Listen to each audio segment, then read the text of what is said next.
তুমি একটু তাহফির দিকে তাকাও, একটু ভাবো আমার রাসূল তুই রক্তাক্ত অবস্থায় দেখার চেষ্টা করো।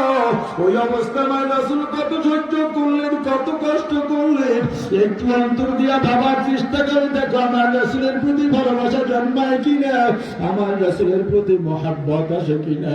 চতুর্দিক থেকে পাথর মারে, এক একটা পাথর পরে আর ফিনকি দিয়া ফুটা হয়ে রক্ত বের হয়, রক্ত বাইয়া বাইয়া পড়তে পড়তে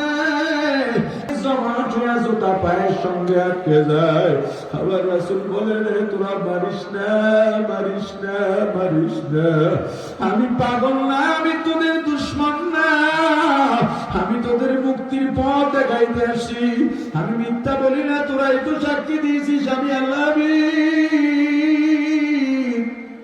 আমি কার সাথে এখানে আসবো? আমি একমাত্র আল্লাহর পয়গাম নিয়ে আসি, আমাকে আর মারিস না। কে শুনে কার কথা? পাথর মারে, পাথর মারে, পাথর মারে। আমার রাসূলের শরীর রক্তে জর্জরিত হয়ে গেছে, হাঁটতে পারেন না, কষ্ট হয়। কাফেররা ধাক্কা দিয়ে আমার রাসূলকে সামনে ফেলে দেয়।